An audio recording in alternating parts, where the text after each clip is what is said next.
nobody can touch what he's accomplished. He's the best of all time. A former British #1, someone who has spent decades around this sport, watching legends rise and fall up close. And he just said publicly the sentence every tennis fan has been afraid to say out loud. He fears Novak Djokovic's Grand Slam dream might already be over. Not slowing down, not facing a tougher road. Over.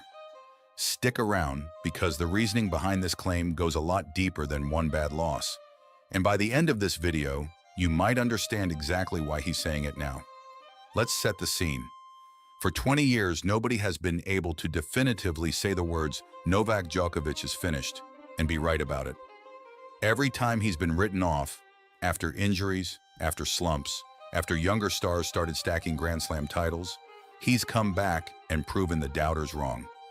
That pattern has repeated itself so many times that most experts stopped even trying to predict his decline.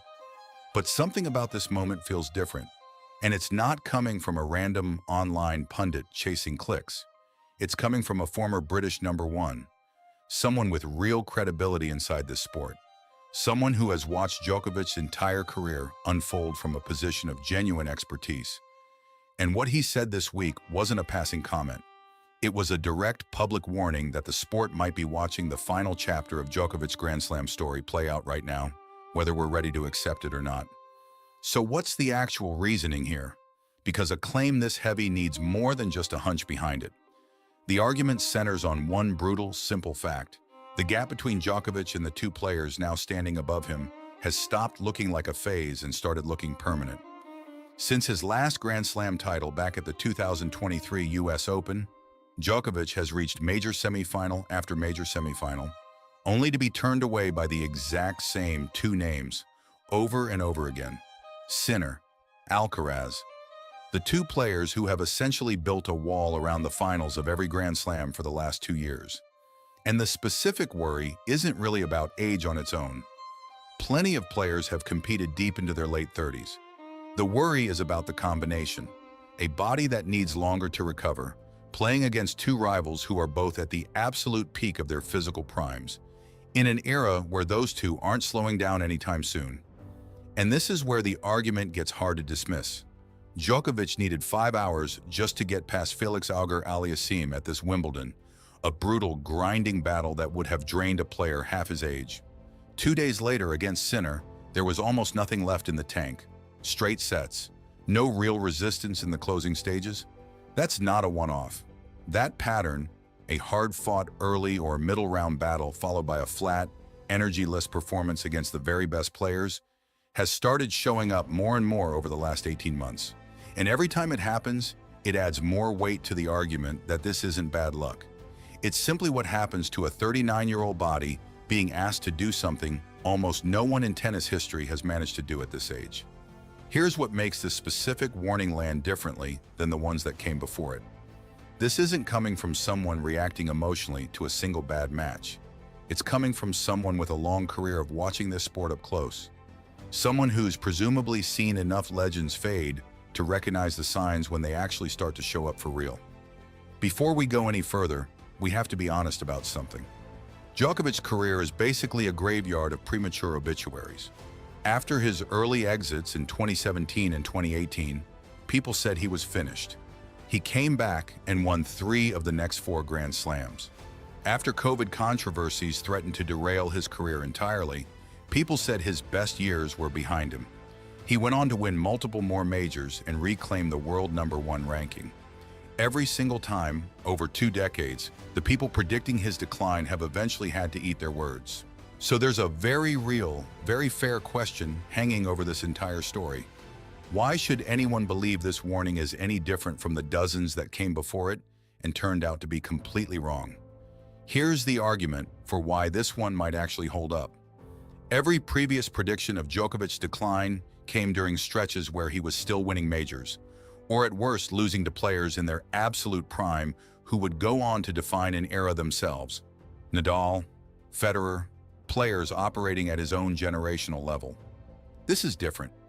He's now losing consistently to 2 players who are both roughly 15 years younger, both operating in what should be the most physically demanding matchups of his entire career. and both showing zero signs of slowing down.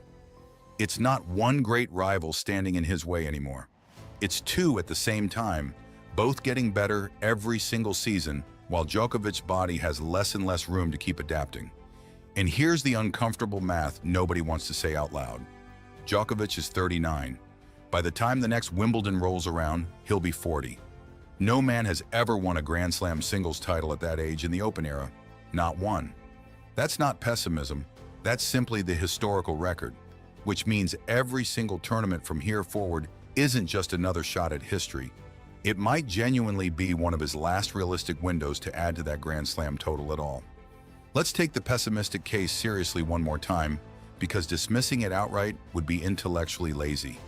The physical evidence keeps piling up. The 5-hour battles followed by flat performances. The consistent losses to two specific players in their athletic prime, rather than one aging rival trading blows at the same level. The historical fact that no man has ever won a major at 40 in the Open era. Individually, none of these things are proof of anything. Together, they form a pattern that's genuinely harder to argue against than the doubts he's faced in the past. And there's something else worth considering. Every previous comeback Djokovic made from a written-off moment happened when he still had a full physical reset available to him. Surgery, an off-season, a genuine chance to rebuild. At 39, the margin for that kind of reset gets smaller every single year. There's a real mathematical ceiling on how many more comebacks a human body gets to make. But here's the counter-argument, and it's not just blind faith. It's rooted in exactly what makes Djokovic different from almost every other champion in history: his adaptability.